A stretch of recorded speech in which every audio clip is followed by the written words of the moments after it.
Christopher! How you doing? How are you, brother? Good to see you, righty. You okay? Yeah, I'm really good. You? Brilliant. How you doing? Yeah. All right, good to see you. You all right? Yeah, I'm very well, thank you. Good to see you, Chris. How's it going? We're doing okay. Yourself?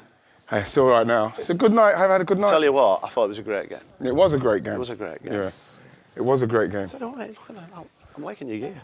You think? I'm liking Cheers, it. yeah. Yeah, I'm good, man. You got it right. Look at this. This is Listen, what you do is you go a size down. Hello, Hello, you're all Jill. right. Nice to see you. You're right. Yeah, I'm very You're well, in thank good shape, aren't you? I don't know about that. I'm breathing. You I are. can't breathe in forever. Stop lying. Okay. You look gorgeous. Thank you. So he works at Stockley Park. Come in, Chris. Come in. I'm coming. Yeah, this Come in, is sit your down here. seat. You never set me off, did you? I just need to get No. that. I didn't send can't Gary off remember. either, and I should have done. No. You see, so I'm going to show you something now. Don't, Gaz. What, you should have sent him off? This is my It will last, haunt this is me. my last ever game for It United. will haunt me And forever. He's the reason It's I... not the West Brom one, was it? West Brom? Yes. Watch it. Oh, you got Is it West Brom? Oh, God, this Sorry. is... Let's have a look. Don't, Gaz. Don't Watch this. Don't embarrass me. Go on. Oh, my God. That's a penalty. Yeah, it's a penalty and a red card. It should be. Jeez, look at Chris. Sorry. Nah. You looked after him. You looked Gary, after you him. look Never lived it older down. there. Let me see you go. You look like Robin Hood. I girl. was old that day. Let me see you. You look like Robin Hood. Let's have a look. Oh, my Penalty. God. Ridiculous challenge. You know, it's amazing how slow. And the players running away from you were slow players. Do you know what I mean? They're the ones running away from But why do you think I retired? I retired the next day. Did you see the... Can you answer me a question honestly? Yeah. Did you want to come out for the second No. half? Is that true, that? Yeah, I didn't want to come out. Because I was walking off for half time and Di Matteo was in the tunnel, the manager, and he was looking at me. And I thought, something's wrong here. Come out for the second half. You know, the camera's on you, think. Yeah. On me. On me. Watch her touch, Roy. Look. Look. What? It was a great bang, goal. Bang. Amazing. It was a great Did goal. you see it, girl? Great consolation. Michelle, Edgy man. Look at that. Bang, bang. Yeah, it was See a that? great goal. No, I'll be watching it. Watch it again. Get your glasses on. It was literally our first two touches as well. Watch her first two touches. Just come on, first two touches. Oh, nice. How are you, How Rob? good's I'm that? good, yeah. Yeah, you're looking well. That's probably got her in the squad, hopefully. Was there a goal last year like that where someone at Everton? Who scored a goal at Everton where they controlled it with their knee and then hit it? Who scored a goal last year at Everton where they controlled it with their knee and they hit it? Come on, Anorax. Gundogan against Everton. Was it Gundogan? The year before, it was 2 years ago. All right, yeah, you see. I can't remember what the goal Show was. us a video of it. I'll show you it. Show us the goal, girl. Where's James? They couldn't make it again. What's going on? He's doing Champions League. I'm going to have a little bit of tea. He's cheating on us. How good were Arsenal? My goodness. You know something? It's a beautiful... Oh, North London forever. North London forever. All right, there. Jill, really, Jill? There's some random stuff Let me see under what here. else is it.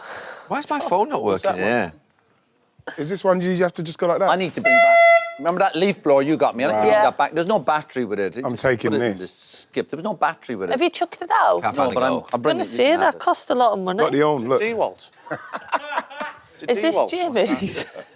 Mate. I'm sat in What it Jamie's is, seat. The battery goes.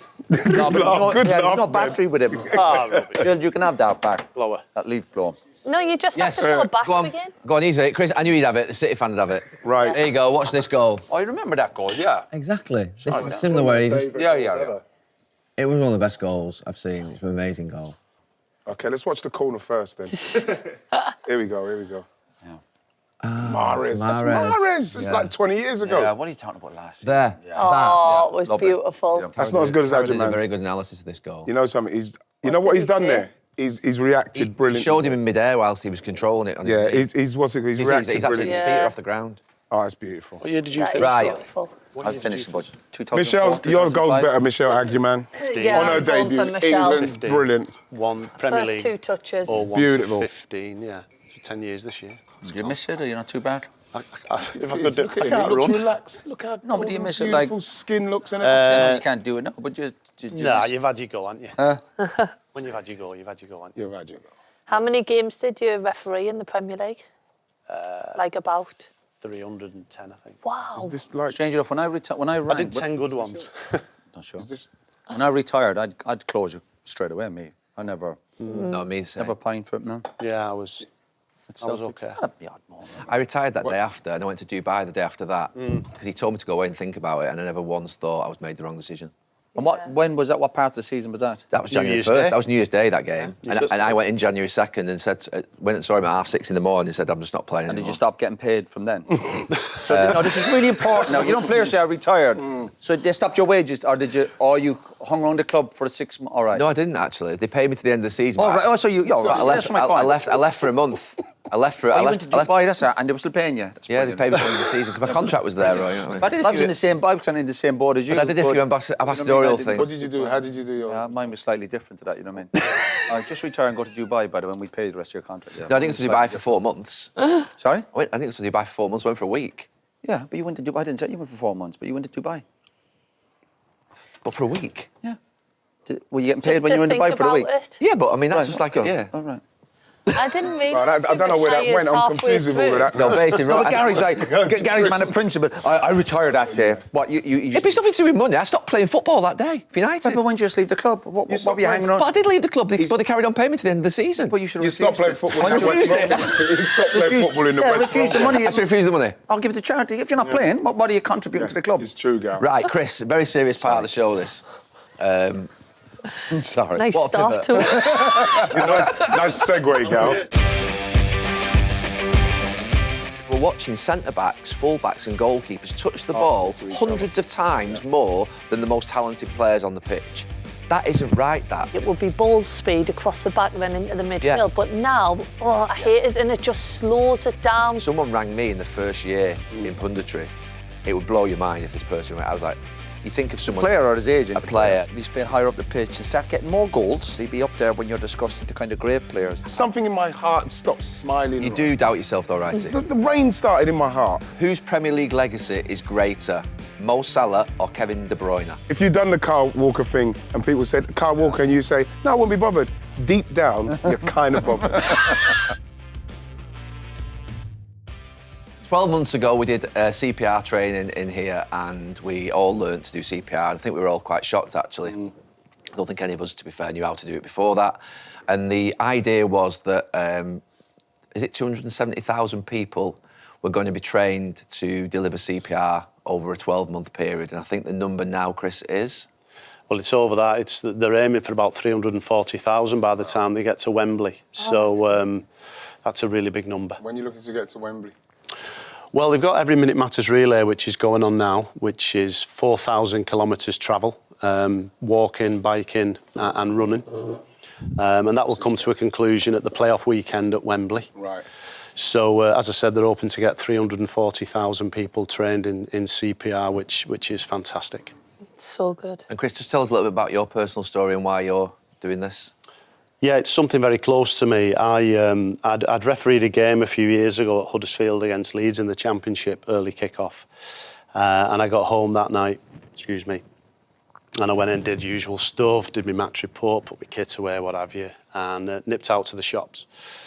Came back, hadn't took my phone with me, and when I got back, my phone had lots of missed calls, and there was some answer phone messages, and it was a bit of panic.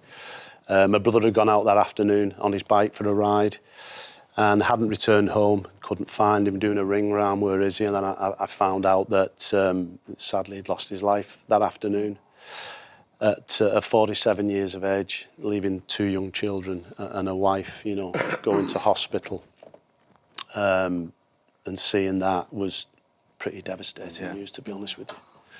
I mean, it's incredible, really, isn't it, that we all don't... I mean, I know at school sometimes we obviously learn to deliver CPR, but then we just sort of seem to forget about it and we don't really pay a lot of attention to it as we sort of get older. But there shouldn't just be 340,000 people, it should be 55, 60 million people being able to deliver it, shouldn't it? Absolutely, and I mean, the thing is with it now, because if you look at the British Heart Foundation website, it's 15 minutes on the Reviver tool. So if you go on the website and look at that, it's 15 minutes. It shows you how to do it, you do it practically. What is 15 minutes out of your life? People scroll to save a life. Yeah. Exactly. And you could be at a football ground. We hear that phrase, there's been a medical episode in the ground. Could you imagine if you were sat there or stood there and that happened and you went, I don't know what to do? Yeah. Well, if you go on the website and spend 15 minutes of your time and learn and understand it, you might just save a life. Yeah. My granddad's brother collapsed at the Sunderland game a few years ago and, literally 10 minutes he was just out and somebody kept him alive. Yeah. And then he went on to have like another 5-6 years of life. And it's kind of, do you know what I mean? It's incredible. And when we did it, it was so easy, wasn't it, to do? Gaffer. Gaffer, he's one as well. Sound man. It is actually about where you have the incident, isn't it? And who you're next to and whether they're actually competent in being able to deal with it. It's a lot of luck or bad luck as it would be involved in terms of making sure that people can deliver it or not. Well, the thing is, the more people we can get trained and the more people that are proficient in it.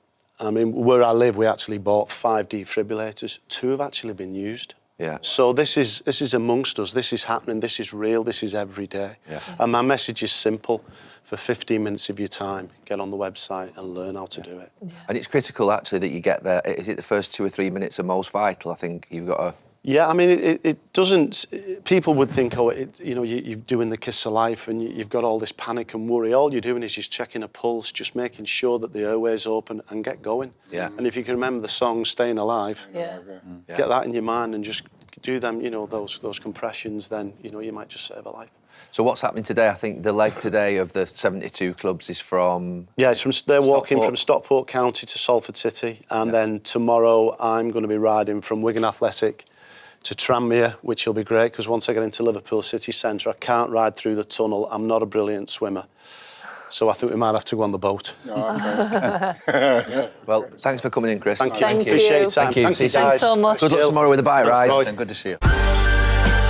This episode of Stick to Football is brought to you by Sky Bet. A big thank you to our partner Sky Bet, who along with the EFL have created the Sky Bet EFL Every Minute Matters relay in support of the British Heart Foundation. It's a really important campaign connecting all 72 EFL clubs with the aim of inspiring fans to learn CPR. To learn CPR for free in 15 minutes, use the link in the description or search Reviver.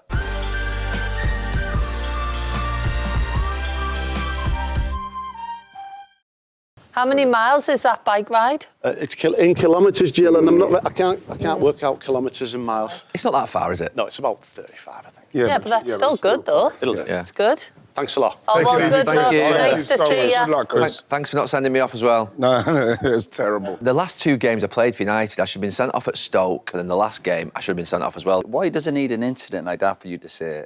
You must have known a few months before that, Dad.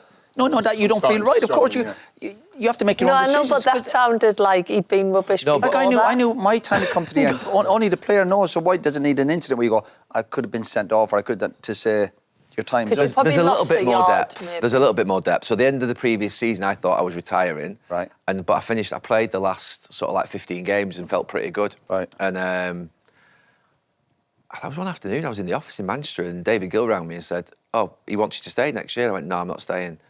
And he said, "Well, you better go and see him." So I went and see him the morning after. He said, "No, you've still got a lot to give." And I went home and I spoke to my dad, and he said, imagine sort of retiring at a point where you're still wanted by Sir Alex Ferguson to play for United and you're still playing now. And I thought, OK, and I went for it. Yeah, but if you felt you'd had enough... I know, but do you know what happened? First day of pre-season, so obviously you have the 4 or 5 weeks off in the summer. Of course, well, that's the easiest time. feel good. You feel good. Everyone feels good on the holidays. So basically, Gareth. I sort of started training in the summer. First day of pre-season, I'm actually running next to Scholesy. And my calf went... Oh, no. Like, pulled my calf. I thought... What, the first day? First day. First morning. And I was like, oh, no. No. Well, that's when you should have retired, Gary. I swear, I'm not being a smart So ass. basically, I came back, played, I think, against Everton in September, October. Didn't play very well. Then I kept pulling my calf every time I came back. Then played against Stoke, got subbed just after half-time. And then he came to me, I think, on the 27th, 28th of December and said, I need you on New Year's Day at West Brom. And I thought, I'm nowhere near this. I just knew it, you know what I mean? And you can't say, no, I'm not playing, can you? Imagine. So you go out and play. Who's that player then that I brought down? Who's the name of that player? Who's that wide player? Graham Dorrans. So what happened was Jerome Thomas was the winger. And he's not quick, him. No, No, he's not quick. No, he's a good player. it gets worse. So Jerome Thomas, is it Jerome Thomas? Jerome Thomas, yeah. Was the winger. Yeah. So what happened was he was giving me a doing. So what I'm doing is I'm then thinking I don't want the ball to go over to him, so I go wider. The ball gets over his and he runs in there. gosh. So it's the old classic. This episode of Stick to Football is brought to you by Sky Bet. This episode of Stick to Football is brought to you by Huel. We're coming into the business end of the season and there's no let-up with the games coming thick and fast. If you want something that's balanced and nutritious when you've got places to be, then that's where Huel comes in. Huel's Black Edition, ready to drink, is the ultimate meal on the go. All in one bottle. It's high in protein, low in sugar, and packed with all the nutrients you need to perform at your best. With my schedule, I'm always rushing between interviews, matches or recordings, and there's barely time to think about meals. But this keeps me going, and it means I don't end up grabbing something rubbish that won't fill me up. There's no prep, no cooking, and you get 35 grams of protein and 26 essential vitamins and minerals. You can find the Huel range at your local Tesco or Sainsbury's, or directly at huel.com. And right now, new customers can get my exclusive offer plus a free gift at huel.com/the overlap. That's my exclusive offer plus a free gift for new customers at huel.com/the overlap. See our description for full terms. Unlock a healthier, easier way to eat and power your day with Huel.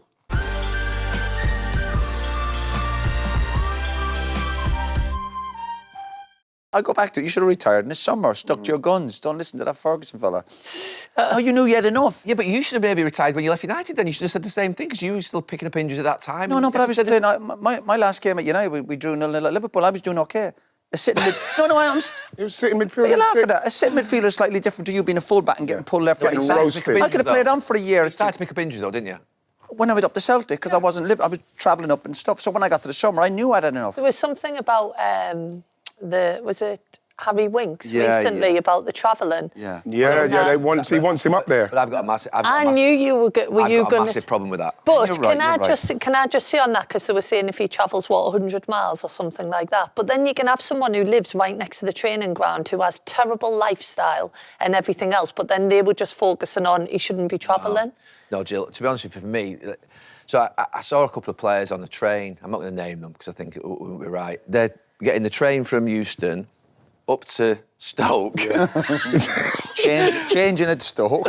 Up to Stoke, leaving the car there, going to the training ground, get back out and then going back on the train. That's not right, that. I can't. So at Salford, we had a player once that... we had some bad experiences at Salford with players travelling an hour and a half, 2 hours in the car. Really bad experiences. And then one lad promised me that he was definitely going to move up. Anyway, he didn't move up. He's late for the playoff final. He's late for the playoff final. He gets left in the stand, this lad, talented player. And Graham Alexander said, no, you're out of the club. So I've got a really bad experience. And so if you don't commit to a football club that are paying you good money by going moving your family up or moving yourself up, I'm sorry, if they're paying that level of money, the least you can be is professional. You're travelling in a car for an hour and a half. It is not good for your legs, not good for your back. It's not good for anything. No, there's no process. I had it as a manager, and I'd done as a player up at Celtic. Yeah. It catches up, obviously. It does. But when you're a manager, you put demands on these players to say, you've got to... What they'll do, they'll rent a place, but this actually won't commit to the area. But it's slightly different, Gary, lower down the leagues where you're on about families moving up. Some players have signed a one-year deal, and you're on about moving house with their family. This was a 3-year deal. All right, OK, that's slightly different, of course. But on certain wages, you're on about lads committing. Some lads might be on big money, go, I can't commit. No, but Roy, if he told me that he wasn't going to move up, I wouldn't have signed him. I know, but So it's a condition of moving. Are you going to move? Definitely, yeah, OK. But sometimes when you ask a player at the start, I had at Ipswich, I had players who were travelling from London and being late for training, injuries, and you're arguing with them, but they're looking at you going, if they're not committed to the club, they're going to take these... So Gary looked in your eye and lied to you then, because you said, "Are you definitely going to cut?" Yeah, no. If you tell me you're going to move up and you're going to reset yourself in the area, you're going to reset yourself in the area. But I just think you can live next to the training ground. Like, because I remember when I went to Villa, I was staying in a hotel. You're not in control of that, Jill. Yeah, but I was staying in a hotel all the time, and it got to the point where I was just like getting in, and I just had no one around, and it was better actually for me mentally to go home, have that drive, and I felt in a better place to train and play. But sometimes you can have a player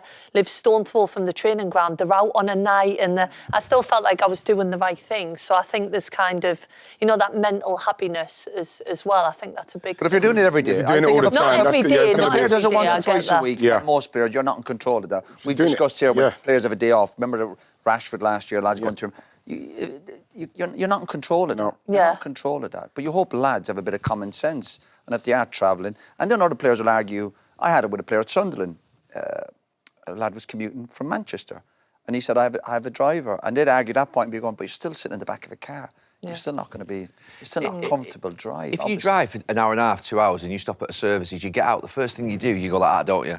You're stiff. No, what I'm saying is, even when you're a player, you are. So you think about it. You're talking about playing. Let's say it's the game on Sunday, United and City. 75,000 people are coming to watch it. you have to make sure you prepare for that match the best way you can. You can't take a chance. You can't eat shit. You can't drink. You can't not drink enough. You can't go to bed late. You can't. Those are things that have massive impact on these players that are in fine lines. Yeah, but guys, they've got those long vans with like a bed in it and everything. They're lying down in there. It's not the same, Righty. I think they're much more comfortable than just sitting in there like that, Roy. Righty, it's not the same. It can't be. You don't think? Can't be sitting in the back. It's like when you fly back from a European game and you get back at 3 in the morning yeah. on a Thursday morning, and then you play Saturday lunchtime or you play Sunday lunchtime. You still feel a bit dazed from that trip back in Europe. You still don't feel quite right. Travelling is not good for I done it at football Celtic. So when I left United, and I went to Celtic in December, and the last 4 or 5 months of my time up at Celtic, where I was commuting and driving up, sometimes flying to Edinburgh, driving out to You were driving for Celtic from here?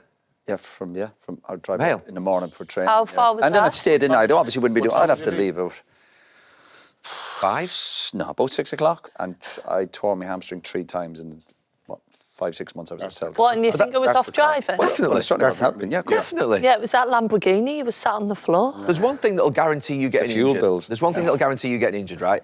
Having a drink on a Saturday night, you got a good chance of getting injured on a Monday. I did my medial ligament once after a drink on a Saturday night, and I thought, what am I doing? And then travelling is the other thing that will bring you injury. Guarantee. They're guaranteed to bring you injury. See, I think if you look after yourself, I did do quite a bit of travelling, but yeah. When I went to, I stayed in Forest, stayed in Scotland, stayed in Burnley, loved it. But you know what's not ideal either? It. You know you don't have a hotel. Staying in a hotel's not. That's No. not normal, is it? No, that's right. I first went to United. My first 3 months were in a hotel not far from here. And you think it's all great. But So was it? 4 seasons? Yeah, because you're on club sandwiches every night. You know what I mean? You're a couple of bars nearby. You know what I mean? It's not. People say I'm in a hotel and it's a nice. No, that's not normal living either. No. When obviously Marino was up at United. He was at the Lowry for, was it 2 or 3 years? Yes, when Jose and Pep both came to Manchester, psychologically, straight away, there was a sort of advantage because Pep bought an apartment, a big apartment in an apartment block just in Salford, actually, believe it or not. The Lowry's in Salford as well. And Jose stayed in the Lowry. Psychologically, you're saying... It's a commitment, of course. You're saying, I'm committed, I bought a place here, I'm staying here, whereas actually Jose was almost like, you're almost more temporary, innit, when you... Sorry, even for Marino, but not whatever we're buying, rent a nice place, rent a nice apartment. So at least, then when you're sitting down arguing with players going, have you committed to the club? They're going, well, you're stuck in a hotel. You could have that argument, I suppose. You're setting yourself up for a fall, put it that way. This episode of Stick to Football is brought to you by Sky Bet. This episode of Stick to Football is sponsored by Trainline. Midweek away journeys, early kickoffs, long journeys home after a last-minute winner. We put in the miles for our teams. And here's something that can help make those trips even better. Trainline. Trainline makes travel simple, and you know you're getting the best price for your ticket because they've got a best price guarantee. That means you won't find cheaper same-day train tickets anywhere else. But even if you do, Trainline will refund the difference. It doesn't matter if you're booking last minute or sorting travel on the go. You're getting the best deal. And to cap it off, there are also no booking fees when you book on the day. I've done my fair share of away days, but whether it's a short hop or a long journey, Trainline makes train travel easy and gets you the best deal. There's no stress, just their best price guarantee and a simple way to get to the game. So whether you've got a big away trip with your mates or just don't want the hassle of driving to the match, download the Trainline app today. Exclusions and conditions apply. Search best price guarantee on trainline.com. This episode of Stick to Football is brought to you by Peloton. It's time to take your fitness seriously. I remember that moment 3 or 4 years after retiring where we all think that we're just going to lie on a beach, we're not going to train, we're going to eat what we want, we're going to start drinking wine, and then you wake up and you realise, no, this is not right, you've got to get going. For me, it was that moment, and that's where Peloton comes in. I've got one in the basement of my house. So just Sunday morning, just gone before Super Sunday, I had to be at the ground at 9 o'clock. I did a 20-minute Tabata session.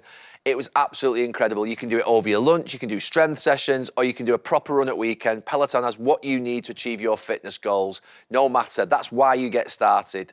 They've got classes and programs for everything, running, strength, recovery, you name it, and you can do it all at home, in the gym, or even out on the road with the Peloton app. And it's not just about getting stronger, it's about just feeling better. That was important to me, building that fitness routine and proving to yourself that you can do it. Plus, if your team's crashed out of Europe or blown into the lead, Peloton's meditation classes are a real game changer for your mood. That'll be me next week, I think. Whatever it is that sets you on your fitness journey, join our community of thousands of members whose lives have been changed. Find your push, find your power with Peloton at onepeloton.com.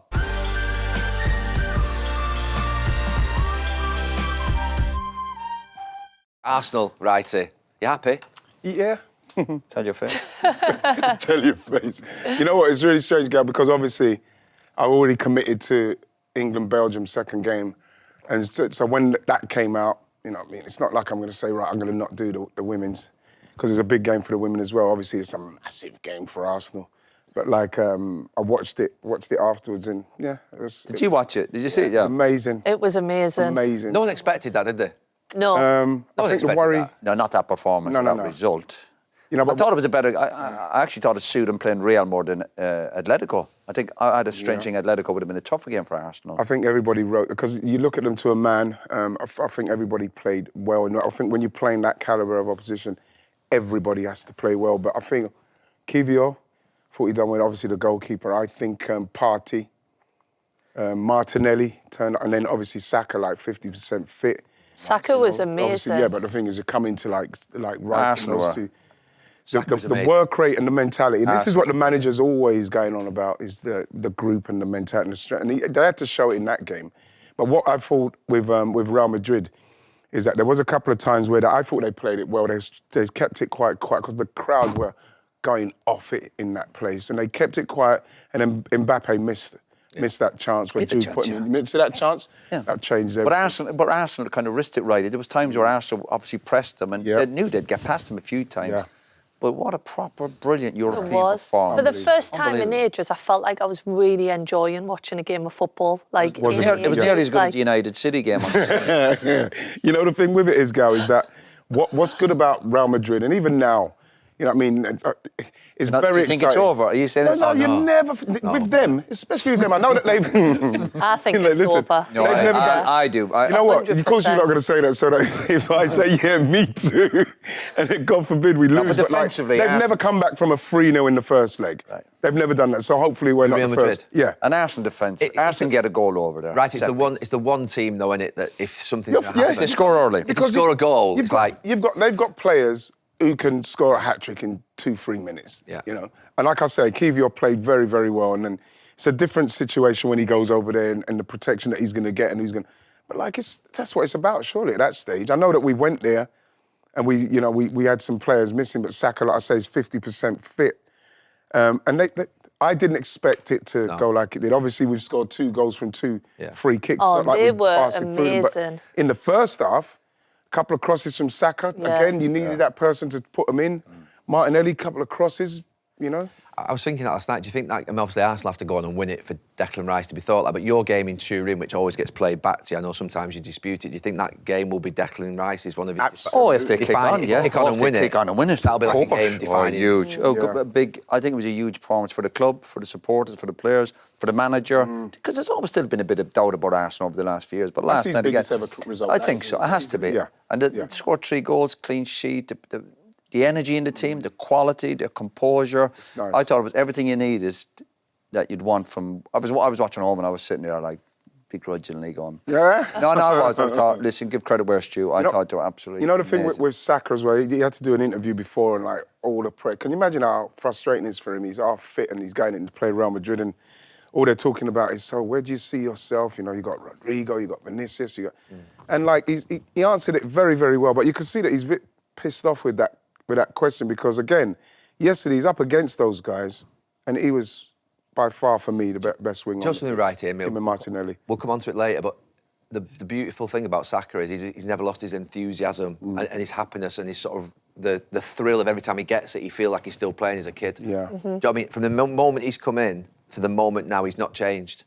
And you know, this break, I think the last few months might be... Well, sometimes it happened. Yeah. Listen, we've been on about the last few years. He rarely misses a game. There's pressure on him at Arsenal to produce week in, week out for such a relatively young player. The England squad, pressures with that, the ups and downs with England. So that break, I think the last 3 or 4 months, probably would have actually done him the world of good. Yeah. I think Fabregas did an interview before and he was saying that he doesn't think you've seen the Declan Rice that was at West Ham. But when I was watching it, I totally disagreed with him. I think Declan Rice has been brilliant for Arsenal, even before that performance yesterday. And I was just so happy from when that first one went in.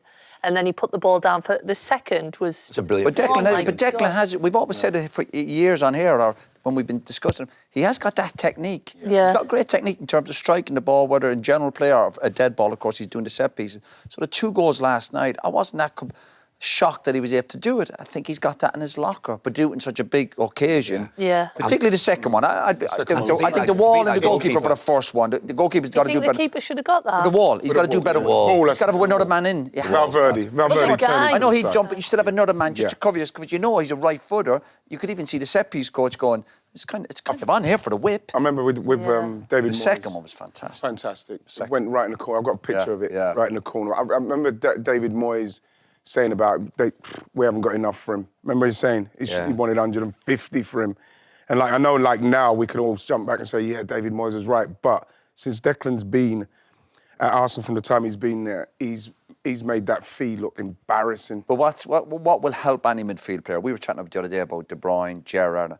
If Rice can just add, and if he's playing higher up the pitch and start getting more goals, listen, he's a brilliant player. He'll go even to another level. He'll be up there when you're discussing the kind of great players. And I think, as I said, he has it in his locker. He's got a great technique. Even without the goals, his output. But that adds to it, right? His work rate. The goals add to it. Yeah. If you throw the goals in on top of it, I agree. It's... You know, Miles nice as well. package. Miles Lewis-Skelly going into a game. I think he's 17, 18 games in to his career, and he's playing in that midfield against Modric and Bellingham and that. And, you know, Bellingham's quiet, wasn't he? Yeah, but then, Roy, he's quiet, but then the one bit of... the pass into through. His power, that's what they do. You see, that's what they do, and that's what you have to... That's how they punish you. Then all of a sudden, you think, oh, no, see, one of them's going to do something. Yeah, but at this level, Righty, at this stage of the competition, all teams will have... You'll always be under pressure. There'll always be someone that will put you through. But for Arsenal to score 3 goals, and Arsenal are more than capable of going over there, they probably should have scored 1 or 2 from set piece in the first half. They've gotten lucky. So if they can score from a set piece over there... Courtois was probably... Can they win it, do you think? Do you think they can win it? They play Aston Villa or... Well, they play Aston Villa or PSG, wouldn't they, in the semi if they got through? But tough game, it's a semi. What does he do this weekend with this league game that he's got coming up? Does he completely and utterly rest the whole team, or does he go and... What's he do with the likes of Saka, Rice, obviously Saliba, the ones that he can't afford to lose, really, before... It's an interesting one with Saka, because again, he went back from injury. He's just come back from injury. Does he play again? Who have they got the weekend? Brentford. That's a tough one. At home. At home. I don't think they'll fully rest Saka. Do you think he needs to keep getting just he won't play a few Saka, minutes? Surely. Or do you think he'll But he rest came off fully? injured. You would leave Saka off, wouldn't you? Yeah, but you could. But then you could start him for the first 45. Like, for instance, like off of the game yesterday, and he can rest, you know. What do you think he does at weekend, then? Do you think he completely just carries on and plays a strong team thinking he's got to get Saka? I think he plays Saka to get more minutes in Saka. Right. I think... Get some rhythm into his game. What have you done in them moments, though? Because I know, like, in the past when we've had 3 tough games, like, or a tough game and then an easy game and then a tough game, it's like keeping a bit of momentum as well, you know, when you're playing well. It depends if you're going for a league title. If you're going for a league title, then you can't be taking any chance. But I mean, our club, there would definitely be 4 or 5 changes. Yeah. But that was always 4 or 5 changes, even for... And quality changes. Yeah, there were 4 or 5 changes, but you look at Pep and look at Klopp, they just...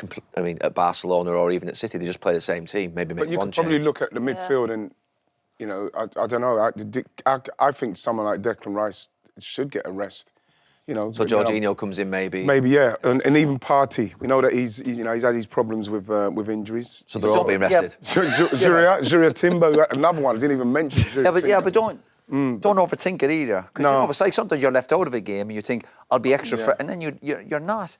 So you need them remember rhythm Pep used to overthink it, and then he'd get it all. Yeah. I think maybe just go. Yeah, Saka would be, and Rice, maybe. There's certain players who've played lots of games over the last few years. Lads come back from injury. Yeah, there's a bit of common sense with that. But don't be just taking a player out. Why? Because, the game, you know, look at each player and give them that opportunity if you think they're fit enough. But don't be too clever with this, man.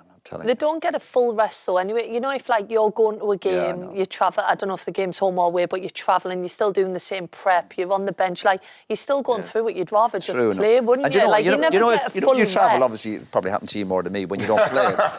I think you end up sitting around and eating rubbish all day, but you end up feeling worse. I would have actually felt better playing the game. At home, especially. Yeah. Brentford, you think you can take 1 or 2 risks? That's why he wouldn't rest Wazza. Because he knew if he said to him, I'm not playing Saturday. Yeah. You can't trust him. No, he just might not eat the right things, you know what I mean? You know what I mean? So he said, I've got to carry on playing him. Yeah. I think there is certain players you have to do that.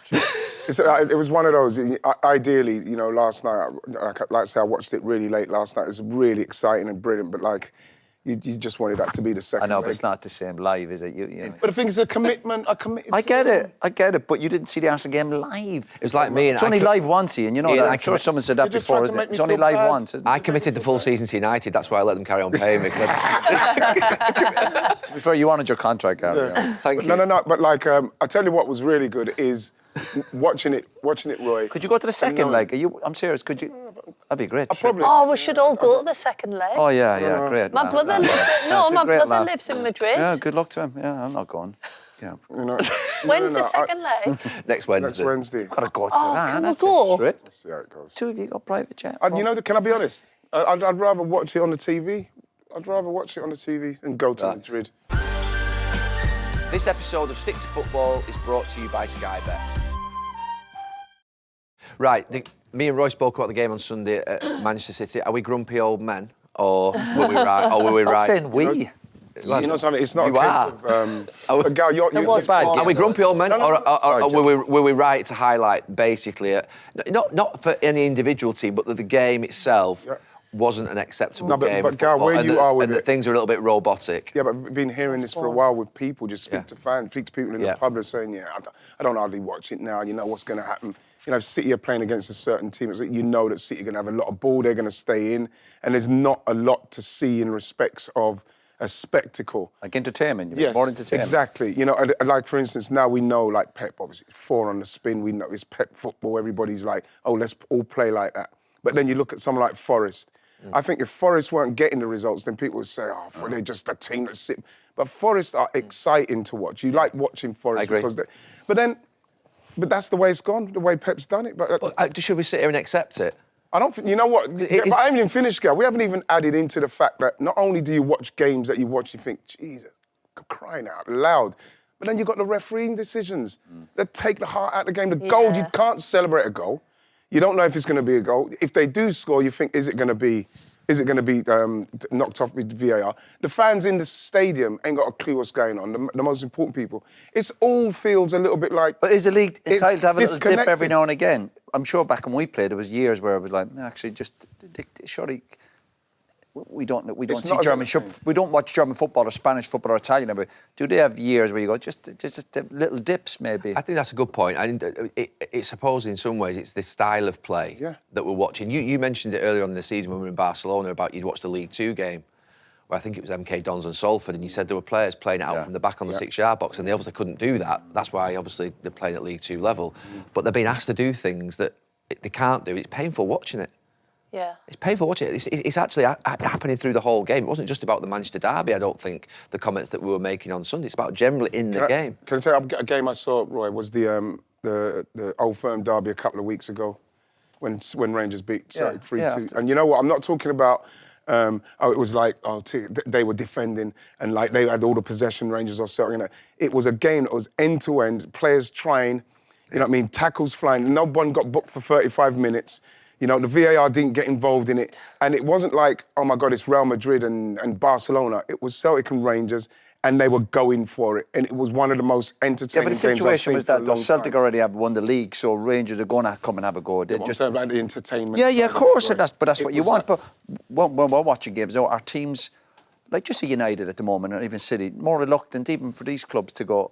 Their focus is more about not losing than going to win. That was definitely the case on Sunday. I know it's not the case every time they play. Do you think that's the mentality why it's so boring? For certain teams, I think there's so much at stake. I think if you play a game now in the Premier League, for some, even the less teams, a point is huge for them. So if you go, listen, take a point today. So their mindset would be, for some of them, is let's not be beaten. Yeah. But strange enough, that was a bit like United and City, which surprised me. I thought United... Yeah. That was but are we perceiving like City United to be this massive game because we're kind of like stuck in how they used to play, whereas now, as you say, Nottingham Forest, you're Aston Villa. I thought it was a big game because City are still trying to get in the Champions League. Yeah. United are trying to get their fans back on side. Get some pride. Yeah, pride. Well, pride has to go. But when we played football and you were playing at younger age and there was nobody at the game, you're at some stage it's your pride what kind of drives you on to put on a good performance. If there's one man and his dog watching, doesn't matter if there's 80,000. But I didn't see that on Sunday. Now, whether that's some of our fault, something we're sitting in the studio all day going, listen, we want goal action, of course. But when the two teams afterwards, it's like, we don't take a draw and go home. You're like, yeah, it felt very friendly afterwards, wasn't it? Yeah. Like, whatever. When we played, maybe so. But we can only talk about our experience. But I think our mindset, and I'm going to say 99 times out of 100, was to try and win a game. There'd be certain games where you go, listen, a draw's not too bad, of course, or you've a man sent off or whatever. But your mindset had to be, Man United are home, surely they have to try and win a game of football. Yeah. They have to. That should be in the DNA of the football club. Not to say, hold on, we're looking at next season, we got a new system, we got new... Yeah, I get all that, but you know where the goal is down there, you got to try and put the ball in there. You know, as if people forget about it. You got to score goals. So obviously, my comments on Sunday, I went strong on it because I just feel like the last few weeks I've watched games that have been a struggle. Yeah. They're a struggle to watch. And you're right, Righty, by the way. The fans are saying it. Yeah. Commentators are saying it. People who are ex-coaches, players, I think probably even current players are looking at it thinking sometimes. I mean, some of the players are having the energy drained out of them. And I thought, we're seeing so much of defenders being on the ball. And I thought, you know something? I'm watching constantly goalkeepers and defenders on the ball constantly. So I went back to the last 5 years of my career. I've not been on Monday Night Football for a few years, but I actually wanted to go on Monday Night Football on Monday night. My last 5 years at United, the 5 players who had the most passes in the league in 2006-07 were Fabregas, Scholes, Alonso, Gilberto Silva and Lampard. Yeah. Next year, it's Fabregas, Gail Clichy, defender, was in there, Flamini, Gerrard, but the year after, Denilson, Alonso, Mikel, Lampard, Murphy. The year after, Barry Ferguson, Mascherano, Lampard, Terry, Lucas Leiva. The year after, Modric comes into a group with Ferguson, Essien, Murphy. Mainly midfield players, holding midfield players that you're dictating the game. They're the players who had the most possession in the ball in my last 5 years in my career. They're players I want to see on the ball, just most generally. Some of them maybe not, but most of them. In the last 5 years in the Premier League, well, last year, Virgil van Dijk, Joseph Guardiola, Levi Colwill, William Saliba, and then Bruno Fernandes. So 4 defenders in the top 5 have got the ball.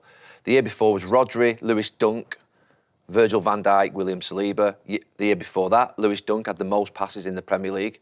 We don't come to football to watch Brighton centre-back play, do we? We just don't. No. Rodri again, Alexander-Arnold, Trippier, Van Dijk, 4 defenders in it again. 2021-22, Cancelo, Rodri, always in it, Rodri. Laporte, Trent Alexander-Arnold, or Højbjerg. So two midfield players in that group, but 3 defenders. The year before that, Robertson, Alexander-Arnold, Ayling, Højbjerg, Rodri. Now, obviously, there's 4 defenders in that, but Robertson and Trent were flying forward. But you've got a complete shift. So you can either say the game's evolving, which it has, but is the job of a football coach or a football team not to get the best players on the ball as much as possible in a game with the best quality? But is that more teams are sitting in? Is that another argument to it? But whichever way we're looking at it, we're watching constantly and we're being served up this crap where we're watching centre-backs, full-backs and goalkeepers touch the ball hundreds of times more than the most talented players on the pitch. That isn't right, that. We've got to call it for what it is, because the reality is you can say the game's evolving, you can sound cynical as an ex-player, but it can't be evolving in the right way. If the least talented players on the pitch are defenders, which we are... but you mentioned Brighton there, but Brighton have been successful the last few years, so maybe that suits their way of playing. Oh, I've no doubt it suits all teams. No, I don't think it does. I don't think Southampton have been relegated. They try to play up from the back, so it doesn't necessarily suit certain teams. The bit that annoys me, if you're like City a few years ago, when they're playing up from the back, you're going, but you know what, they're biding their time, and then it's the bad teams who are doing it and getting caught. Yeah. You're going, what's the point in you? That would be my argument, because as a manager of the staff, you must sit there and go, what's the best way for us to get results? Yeah. Brighton have found a way. To be fair to Brighton have made good progress over the last few years. So if they're playing up from the back, you go, I can see why you're doing it. But Roy, I don't see why the other teams are doing it who can't. But Roy, in my last 5 years at United, that was a team that got to 3 Champions League finals and won 4 Premier Leagues. Successful team.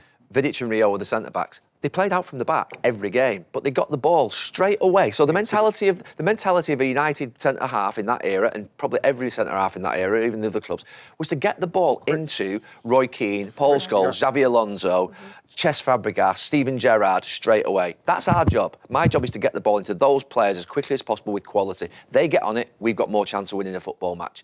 That's not what's happening here. No, do you not think we used to... The goalkeeper's getting... Is the goalkeeper when they used to play now? out from the back, though, even the beginning with City, it would be ball speed across the back, then into the midfield. Yeah. But now, when the weight on the ball, I hate it, and it just slows it down. Somebody comes, it's like a game of chess, and I think that's why it's just staying around the back too long. It used to be quick into your midfield. Is it because obviously Pep and the way he's come with the way he wants to play? It's weird when we mention Pep, because it's hard to criticise Pep. But it's the other coaches, the foreign coaches who've come in, are they not as good? Do you reckon the quality has dropped in terms of the coaching? Well, because everyone looks at Pep, we all like a Pep, we all look at Barcelona, but not every team can play like Barcelona. But Roy, I said, to be fair, what we're seeing now is poor imitations of Pep's style. Of course. Yeah. So Pep's not the problem here. Pep's, to be fair, a genius who's built unbelievable teams and won Premier League titles and trebles and all the rest of it.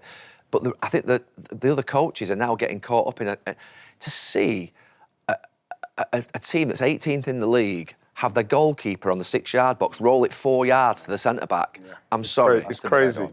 That is just... crazy. We can say, look, we can sound cynical here and say that we're not evolving with the modern game, or we can just call it for what it is, which is that the best players on the pitch are not spending time on the ball. But even worse than that, wingers, what's the winger's job in football? I know it's a change slightly. Get the ball, either cross it or deliver it into the box, or play a 1-2 in, or to go past the fullback. Yeah. That's their job of a winger. We've now got wingers who are frightened to death to take on fullbacks, and they're recycling it constantly back to fullbacks and centre midfield players. You can actually watch players, they run towards the defender, they stop, and then they come back that way. Yeah. And it goes like that. All the time. It's very tough. What is that? Do you think that's a fear? A fear of... Because Saka was amazing last night, just going forward, he's trying to he's different. He's take the fullback on. But why are players doing that? Is it I don't fear? know. You look at, maybe they're on about... Yeah, maybe... Giving the ball away. Possessions, retaining the possession. Roy, what they're frightened to death of? They're frightened to death of giving it away. So the final third used to be the risk area of a football pitch where you could give it away. Yeah. Actually now, if you give it away in the final third, you're deemed as giving it away. Yeah. So let's say a winger gives it away by coming inside and trying to beat someone.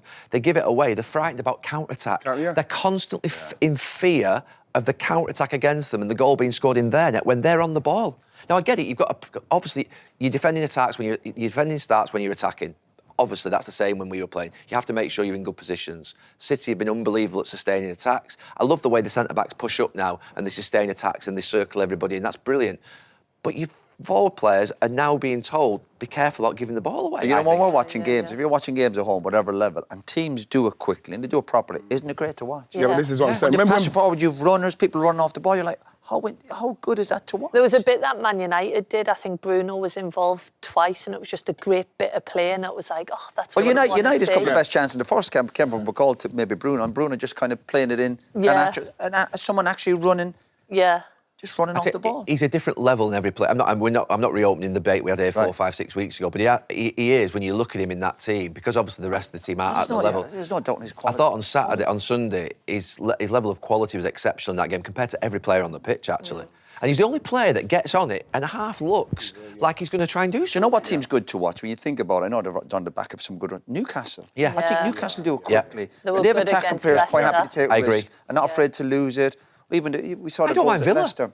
Yeah, Villa are good. Yeah, Villa. Good. Forest, Newcastle. I think have got a good balance between both. And I still like Brentford as well. Yeah. I like Brentford because they're true to themselves. I remember when City were really in their pump flying, Brentford would go there and they would say, right, you're gone then. You do what you do, but we know what we do. And that is what I don't think we see enough of. No. We don't see enough of teams. Well, we talk about the opposition, like United and City, but our teams and players maybe overcoached. I can only go back to when we all played.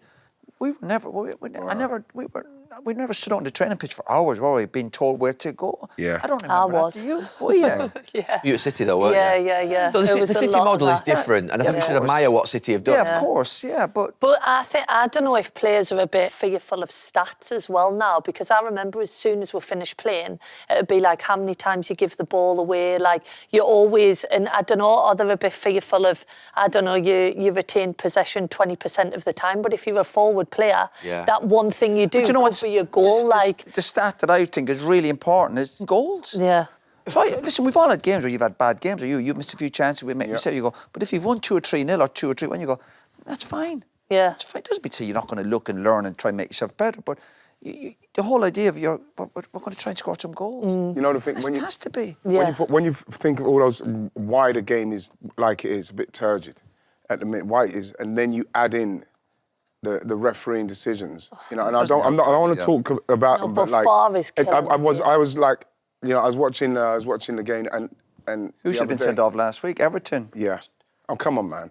Like, How you know, did he not get sent off for that? Tarkowski. And even in the game, even in the game against Arsenal, Patterson went in on Ranieri early on, and you think to yourself, that's a terrible chat. Yeah. How come the VAR, Paul Tierney, look at the Tarkowski challenge, say that the Lewis Skelly was aggressively, he was holding him and it was aggressive, and look at Tarkowski's challenge and not give him a red card for that. McAllister is lucky to be playing football at the moment with that challenge. It was one of the worst I've seen for a long time. Well, it's not the referee's fault. VAR. No, it's not the VAR. It's the referee. No, but he's got to cover his mistakes. VAR is there the VAR is there to help him, but he can look at that and say, whoa. Yeah. Because if you look at the Tarkowski challenge on McAllister, and I'm not trying to bring it in so there's anyone to dig him out in that, as soon as you see that and you see it, you wince. It's a bad one. Yeah. So how can you look at it as a referee and not wince and think, no, he's got to go for that. But if he's made the mistake, surely then VAR help him out. Well, this is what I'm saying. So how can he not? How can, with VAR there and everybody's seen it, without VAR, the Tarkowski challenge, how can a referee honestly not say that's a red card? He should maybe not they're be doubting working. themselves, right? Maybe they're doubting. They are doubting. How can you doubt yourself with something so blatantly obvious for everyone to see? So, like, we're at home, we'll watch it back once and you're like, red card. Why does it go on for like 6, 7, and then there's like 11, 12 minutes added on? I do think it's ruining our and then game. You look at the penalty. The penalty was, again, that's the game where something in my heart stopped smiling. You do doubt yourself though, righty? My heart stopped smiling when I saw that penalty given. What penalty given? Which one? The one what Everton got against Arsenal. With, oh, yeah. Oh, right. You know, the rain started in my heart. The rain, it started to rain. I had an outfit like that on this morning, but I looked in the mirror, I doubted myself. I went back to black. You went back to black. AC/DC. This episode of Stick to Football is brought to you by Sky Bet. Right, I think it's a difficult one. Whose Premier League legacy is greater, Mo Salah or Kevin De Bruyne? At the moment, you probably have to go with Kevin De Bruyne, wouldn't you? Simply because of the amount he's done, and I think that he's probably one of the. He probably makes the all-time Premier League 11. I think, if we're going to be totally honest with what he's done and what someone sent me some the clips of his play and his goals. Honestly, he's honest. I don't know what to say. He makes it look easy, doesn't he? He does. He's a fantastic player and an unbelievable pro. You know, always serious, always asking of more of the players in and around. He never looks happy with what's going on. But my only concern is every time a City player's leaving, they write a letter to supporters. Why would you write a letter? Do you think they sit and write it? Yeah. Would you write a letter? I think I wrote a letter. Did you? No. Yeah. But this is what I'm saying. Thanks for the extra 6 months. But again, we're talking about the players. We're talking about how it is and everything that's around these players at the moment as well.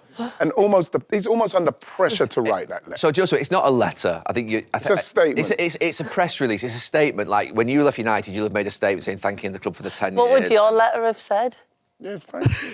It would have just been one thing. Should we write one for you? Yes, let's write a letter. He wrote a letter. No, but I think it's presented like a letter, but it's essentially a statement. It's a letter, Gareth. Right, he's put his hat on for Man City for De Bruyne leaving, haven't you, today? Oh, my light blue. Have we answered the question, De Bruyne or Mo Salah? De Bruyne. Compare the two. Yeah, why'd you compare them? Look, it's a question. It's not. Yeah, but the thing with him is that you look at De Bruyne, he's got so much more. He's got so much more in respect of trophies, so you naturally lean towards that. But at the same time, his ability and what he's done is amazing. Mo Salah is amazing as well. Yeah. Can you remember De Bruyne's goal against Norwich? That was when he does that little bit of skill and then, just plays. There's one goal. It's been a struggle the last year or two from us. Yeah, but he's got an injury, a bit like you at hasn't West he? Brom, you see him on... No, it is. It hurts you to see a brilliant player going, especially because he's an attacking player. It's not as if he's changed his game to be like a defensive midfielder, what I kind of done. But if you're still in the team to do something on the ball and his sharpness isn't quite there, he's not as mobile, obviously, the injuries have caught up with him, that's kind of sad to see. So partly he's glad he's leaving, going, listen, go and have your couple of years or whatever to stay. Do you think he'll go America? I think America. Yeah, maybe. I'm hearing Bex. I'm hearing Miami. America. I was told last night, actually, in America, I don't know what the right word is it discovery? So if a club put your name on a list to the MLS, you're a discovery player, they have the first right to speak to you. So apparently Inter Miami, about 2 or 3 years ago, put Kevin De Bruyne down as a player, as one of their discovery players. So they have the right to speak to him. Obviously, he doesn't have to go there. Of course, yeah. But basically, they've got the first right to speak to him. So they discovered him 3 years ago. They did. There's a bit of talent there. Yeah, there's a bit of talent there with this lad. Did they discover Messi a few years earlier as well? So Messi went. No, but I didn't realise that would be a thing, that you have to put 5 players down and sort of like list them as the players that you would want to sort of try and approach. Yeah. That's interesting, because you'd have to look at who you think's going to think about coming else. Yeah, it's a waste of a discovery, isn't it? Yeah. You're allowed 5, apparently. Oh. Wow. Yeah. So that means you could literally put down any names you want of the top names. So what they're going to put down Mbappe's name now? What do Inter Miami and Bellingham's name on there? They've got a lot of big players, haven't they? You're allowed, I think, 3 or 4, what they call in MLS, the... Franchise players? No, they're not... Marquee players, like the marquee players, So you're allowed 3 or 4 of them, but the rest of the squad will be on like a salary cap. Yeah, but Inter Miami have more than 3 or 4, haven't they? They've got a few. They've got Busquets, Suarez, Alba, Messi. 24. I don't know if they got De Bruyne, if he goes. I know, but maybe one of them's leaving next year. It's next year, obviously. Do they not top the money though in like different ways, like sponsorships? Appearances. And I think Adidas little envelope, contracts. Trips to Dubai. little envelope. Ambassador roles. Yeah, you could easily just go around the house after a game and say he's a little top up, couldn't you? You could see him in the States, couldn't So Mo Salah or De Bruyne? I said De Bruyne. I have to can't say make it De any clearer than Bruyne. that. I'll go De Bruyne because I'll go De Bruyne. But Full house Salah. De Bruyne. You know something, can I just say, it's an unfair question on Salah, though. Yeah, it is. You have to go with somebody who's got the same amount of medals or same amount of accomplishments. It's not, but that's the thing nowadays. We've got to a point now where you give a positive answer on someone, you're criticising the other. We're not criticising Mo Salah. Yeah, but if you said to me who's better, Gary or Phil Neville, and someone said Phil, I wouldn't be like upset about it. You know what I mean? It's like because you know it's not I'd true. probably say No, but if someone said Kyle Walker or Gary Neville and someone said Kyle Walker, I won't be upset about someone choosing Kyle Walker. Yeah, but you think about it a little bit. Yeah. We all know Phil had more talent than you, but you kind of worked a little bit harder. Yeah, and plus, if you've done the Kyle Walker thing and people said Kyle Walker and you say, no, I wouldn't be bothered, deep down, you're kind of bothered. You'd be a little bit bothered. If you're a little bit bothered, that means you're bothered, right? I can promise you I'm not. Gal, I can promise you I'm Gal, not. You've got a good poker face there, but you will be bothered. If somebody says... Well, I'm asking you. Yeah. Walker or Gary? Oh, don't bottle it I'll now. go with Gary. No, I'll go with Gary. Consistent. I'll go with Gary every day of the week. Yeah, I'll go with Gary. Yeah. I'll go with you, Gal. Yeah, thanks for that. Yeah. That's what I was getting at. See, you're happy though, aren't you? Yeah, he's happy. He's happy. His legacy's greater. Gary Neville or Kyle Walker. Right, next one. For the second season in a row, 3 promoted teams will be relegated. Should we be worried? Absolutely worried. No, and it's not the fact that they've gone down with such low points and Look at victories, Southampton. goals for, goals against. Yeah. Same last year. These teams are down with how many games to Southampton are down. If that happens again next season, Gal, then I think the Premier League seriously have to. I think the teams who've come up to have to make a better effort. I know people. Of course, it's going to be hard to stay up. Of course, I was there with Sunderland. You go up, it's going to be hard. How do you make a better effort though, in respect to the way they're trying to play it? They can't do that for No, us. I think a lot of them are overplaying. Southampton certainly at the start of the season were caught out. Like, come I don't on. know what else they can do, Roy, in respect of unless you can Be harder to beat. No, but be harder to beat. There's a football question, but there's also the financial disparity of basically what's happening between the Championship and the Premier League. I get which, that. you know, it's been we've talked about this But for years. but to be so many points behind, it's like You want it to go to last day of the season. Remember that, like who's going to get? But you know Like the you thing don't want to is, with see those 17 teams, 8 games to go. Yeah, but with the 17 Relegated. teams that's in, that will be continually getting money because these 3 teams are coming in, whether it's Leeds, Sheffield, whoever is going to come, Burnley, and then they go again. These 17 teams are just continually getting stronger. Like the middle teams are even getting. Look where Villa are now. Look where Brighton are. Look at Fulham having a go. Yeah. You know, Brentford, Bournemouth. All of these teams are getting so much better than the teams that's coming up. It's gonna. But we talk about Burnley, we talk about managers. We can be critical of managers who stick to their guns or whatever. Burnley went down last year, and company and whatever. Russell Martin, I think Russell Martin's obviously a good manager. It's Russell Martin in Southampton. Yeah. Southampton. First game of the season, they go up to Newcastle. They lose 1-0. Then after the game, he gets interviewed, but they gave the ball away. The goalkeeper got caught in the edge of the box. Newcastle were down to 10 minutes with their man sent off. But they lose the game 1-0. Your first game in the Premier League. And after the game, he gets interviewed, Russell Martin. I'm listening to him now. Obviously, I look at all these promoted teams. he said, well, the commentator obviously said, interviewed him after the game, said, well, obviously that was the mistake that cost you. Yeah, but there was loads of other times we got out. But you're going, but that was the defining moment of the match. That's what cost you. It doesn't matter if you got out 99 times, and that was what happened to them over the next few months. Like I always think managers and staff, they must go in on a Monday morning. If you're constantly getting beaten, going, well, why are we getting beaten every week? We can't keep doing what we're doing, whatever that might be. And I go back, you go, what do you do if you get... Be hard to beat. Yeah. Be harder to beat than what they've been. Yeah. And I'm going back to the 3 teams around last year. Teams were getting hammered. Was it Sheffield United got beaten 8 or 9-0 at home? Yeah. Like Newcastle on the Monday night. Newcastle. Yeah. And maybe one-off games can happen like that, but you have to give yourself a bit of a chance. Yeah. Imagine if you're getting beaten week in, we're going, lads, what are we doing so wrong? What was your first thing when you went up? Because obviously you knew it was going to be difficult with Sunderland. What was like your first... Do you know what my mindset? To My mindset when we went up with Sunderland, obviously you want to try and get better players in, but it's hard because players are asking for X amount. Yeah. A lot of players don't want to go up to Sunderland. But the key, when I was going in, I remember thinking, at the start of the Premier League, I was thinking, we need a good start. I go back to Southampton, Newcastle. A point away at Newcastle for Southampton just gives you that little bit of belief and confidence. Our first game, my first week as manager of Sunderland in the Premier League, we had 3 games. We had Spurs at home, Birmingham away, Wigan away. Our first week in the Premier League. Yeah. We beat Spurs at home, 1-0. Chopper scores in injury time. Chops after the game. So big beat Spurs. It's 3 points already. When you're thinking, if you'd be lucky to average a point a game, so we're up and running. We go to Birmingham. Was Brucey manager Birmingham? We scored in the last minute. Draw, get a point. So 4 games, 2 again. I'm going, it's not too bad, this Premier League. I'm sure what the fuss is about. Were you thinking of Champions League? Yeah. No, we were the champions, we did the Champions League. Yeah. We go to Wigan on the Saturday, and I'm thinking, Wigan, we beat Spurs, we drawn with Birmingham. Wigan, I think, beat us 3 or 4-0. And it could have been 10. That was Wigan. So you're already on that roller coaster of how tough it is. So for me, I think we've had a really great start. We've only got 4 points after 3 games. So it's that... I think these teams, you have to get some sort of foothold in the Premier League. Yeah. And obviously, the lesser teams getting... But this is the problem with the 17, with the 3 that come up, with the 17, then all of a sudden, like you look at Wolves this season, right? Look at Wolves. Wolves have been so bad this season. They've got nothing to worry about. Yeah. It's almost like being able to... Yeah, but it doesn't really... The players, we don't need to really go hard because these lot are...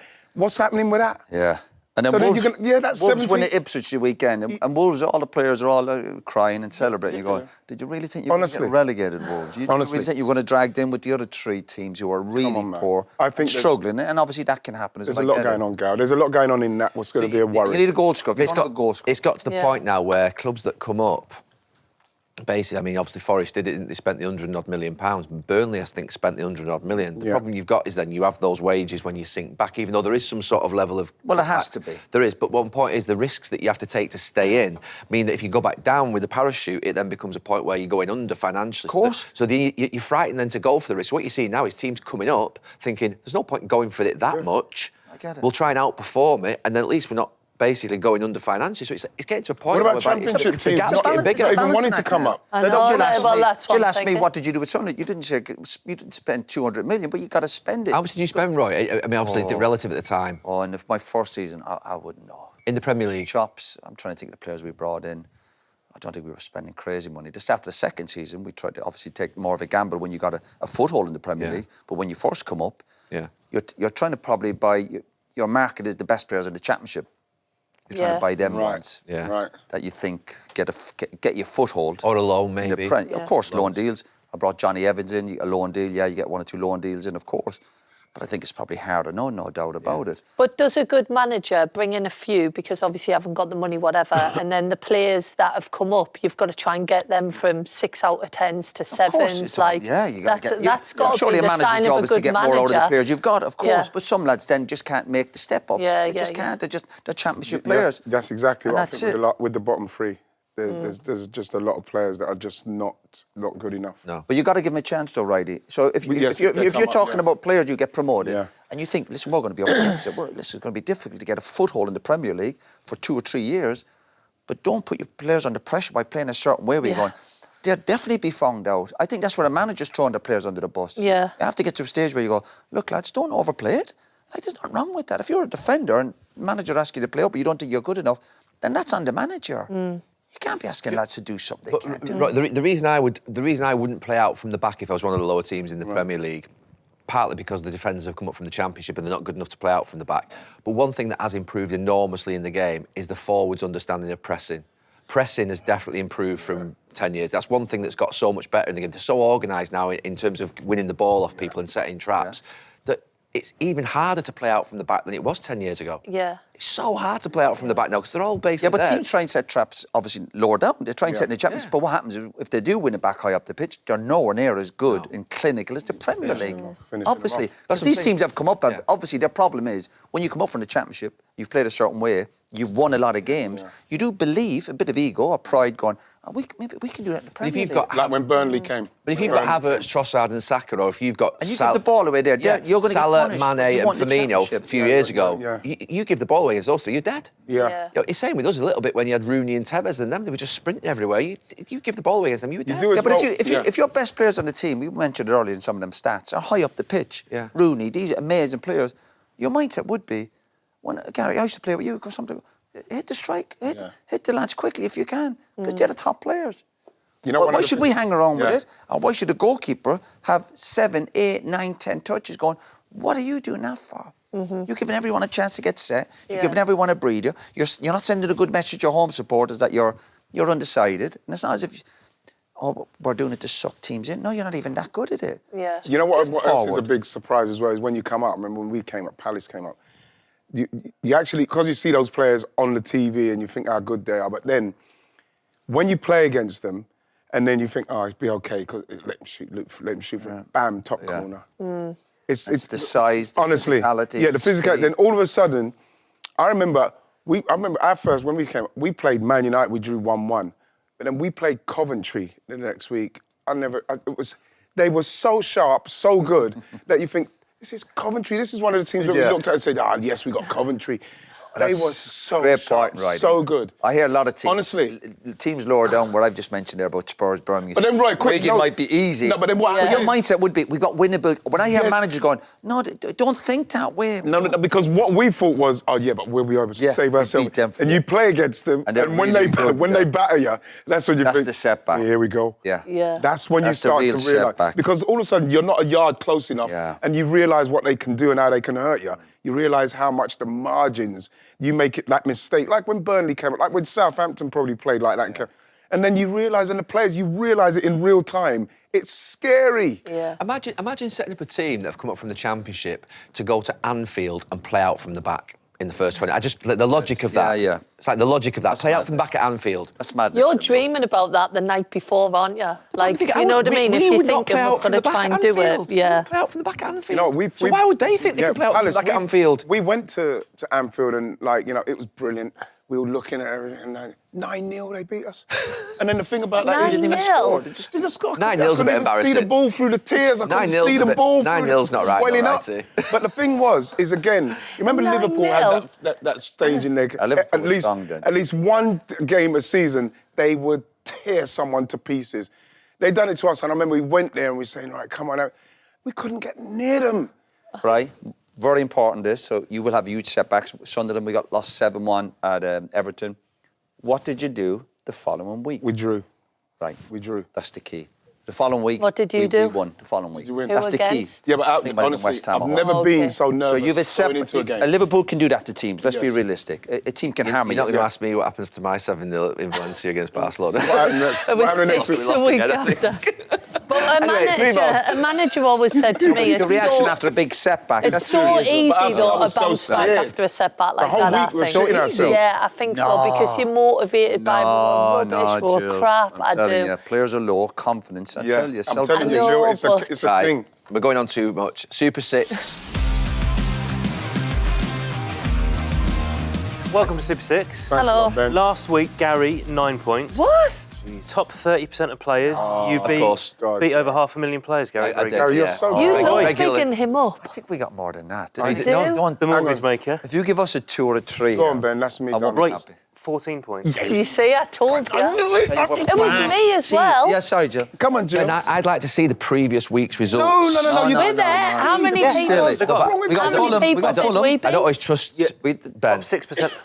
Top 6%? Top 6% of players. You beat 742,000 players. Wow. I'm wasted here. I should be a manager. No, somebody messaged me on social media saying, see when Roy lets Jill and Righty do it, what happens? I remember that as well, saw that message. And I said, you know what? Let him Suzanne from Bradford. They're all lunatics. let him be the captain with the captain's hat. Let him have it. Gary, would you like to go first?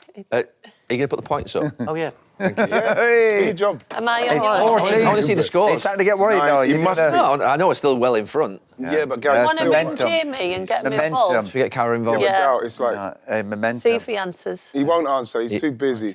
Hey, he's not bad. You know something? I'll Nah. take that. Catching, you know. You ain't making that up. We You will ain't after this making that weekend. up. I feel feel like like I'm cheating I feel on like my we're team. Southampton. You can go over there and leave me on my own if you want. Okay. Nice one. Come on, Jill. on, Come Jill. over here. I'll ring Cara. I will ring Cara. Yeah. Can't leave my This time. team. Cara, Jamie.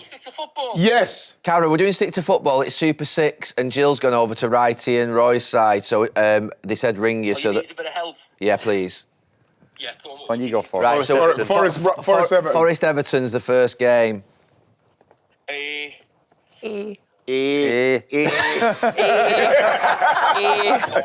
They're playing 5 What'd you at the say? back. What'd you say, James? 1-0 Forest right. 1-0 Forest. Okay. No, Yeah, Everton We'll do will it, yeah. score set piece. Go to Draw. This morning. Honestly, I'm 1-1. buzzing, mate. 1-1. You can imagine. You know the thing is, James, what it does. Yeah, but James, what it does is that because obviously we've got the second leg, it kind of keeps you a little bit level. But honestly, that is the greatest performance I've ever seen at the Emirates in respect of the fans. Unbelievable. You're getting carried away. I'm not getting carried away. Not getting. 3-1. Thank you. Southampton Villa. 2-1. Honestly, I was so 3-1 excited. Villa. 3-1 Villa. Yeah. 3-1 Villa. We've gone, James. Cara, Southampton. it's Garrett Carrot, Southampton Villa. They've gone 3-1 to Villa. I don't see Southampton scoring a goal. No, 2-0. Who said 1? 2-0 Villa. Corner. Can we change ours to 3-0, please? No, Do I it's a still get corner. my fee for stick to football? You get. No, you're not allowed to get paid apparently if you don't work for the company anymore. Roy told me before. So He'll be getting paid enough tonight. Why would we give? Off a corner. Do you want to Taylor header. It's in between. Right, fine. Yeah, no, we stick with that. New manager bounds. Right. Brighton, Leicester. Brighton, You're the Leicester. best, Joe. Gary. What did someone say there? New manager bounce to Southampton. What are you going with? Brighton South. It's Brighton, Leicester. Brighton Leicester. Now watch. They're going to be. That's a big one. They're going to be flat 3-0 Leicester. at least. 3 or 4-0, that is. 3-0 Brighton. Brighton don't score. I think Brighton would score 2. Yeah, but this is the kind, but they can go. 2-0. Brighton. Carrie, you in London? 2-0. We're being I'm going for very that one. You honest. come with the other ones. Doing stuff, yeah. Doing something for the year. Arsenal. Arsenal, Brentford. Yeah. Team of the season for who? They'll beat them, no wonder. They got momentum. Just one of the brands who look I'll go. after me. Yeah, 2-1. 2-1 Arsenal. 2-1 Arsenal. Yeah. 2-1 Arsenal. Yeah. That's what I said. Is Jamie in? Is he in London? He's in London doing some brand work, apparently. Honestly, And James. I actually... Jamie, are you doing... One of those ones Jill didn't want to do. Is it Guinness? Is it Guinness? No. Was that last week? See, Jill EA doing Sports. it, so He she's did- giving him a plug He did here, look. Guinness last week. EA Sports. What's Arsenal Brentford, James? Cara, Arsenal Brentford. Arsenal could rest quite a few players, couldn't they? Yeah, 1-1. That's a 1-1. I think so too. Yeah, I'm happy with that. Chance. Really? Liverpool, West Ham. West Ham. Liverpool, West Ham. Liverpool, West Liverpool will Ham. win. It's a tough one. 3-0. No way. 3-0 Liverpool. You think 3-0, Cara? Newcastle Are you just getting beat carried away a little bit there? Yeah, 100%. Newcastle are playing well. 2-0. Right. If you go. You want to go 2-0? You think a bit more conservative? Yeah, I think so. 2-0 Goalie Liverpool. chaff. Bowen, would Bowen get a goal? They've been leaking a few goals, though, Liverpool. 2-1. Yeah. let's 2-1, go 2-1 Liverpool. 2-1. Give them a goal. I'm liking our scores. We're this doing week. that. Jamie, I liked your analysis on the Liverpool game. You're very good, James. Oh, thanks, Jill. It was good. Appreciate that. It was good. I don't normally get much positive feedback from people on social media, so I really appreciate that. Don't worry. Don't I'll worry about. tweet ya. Don't I'll worry about tweet social ya. media, James. We'll give it you. Real people. It's us. Newcastle United. Newcastle will United. win that. Newcastle. 3-1. Wait, don't say anything yet, Cara. It's Newcastle versus 3-1. 3-1. United. Newcastle. Yeah. I don't like it. Oh, go on. What do you like? They've gone 3-1 to Newcastle. I don't think I it. wouldn't go that No, I wouldn't go that strong either. I think Newcastle United are quite are solid. fine, No, they're positive. Where's your positivity? What for? Solid 'cause they always Entertainment. have time behind the ball. Newcastle go for the Champions League. Cara, what do you think? Maybe 2-1 or do you think 1-1? Yeah. Did you watch Leicester Newcastle? 2-1 Newcastle. I don't know why they kept... Are you going to put that in there? Yeah, Striker, all right. Dan Burns. Nice one, James. Thanks for that, Ben. Scholes yesterday said on the fan debate that a player had rung him up and asked to go and see him because he'd been critical of it. Has that ever happened to you? Wasn't Bruno, was it? No. Did he say I don't know. it? He didn't say it was, no. It was a joke. No. Yeah, someone's in a strange way got in touch with me to try and go easy on a player. Oh, I know who that was. I won't say. It was my agent saying, go easy on me and this to him. Yeah. I've had 3 players. Have you? Yeah. Have you actually spoken to them? I've met 2 of them. How did it work? How did it pan out? It was good. Yeah? Yeah, very good. I always meet them. I always speak to them. Phil, who did it?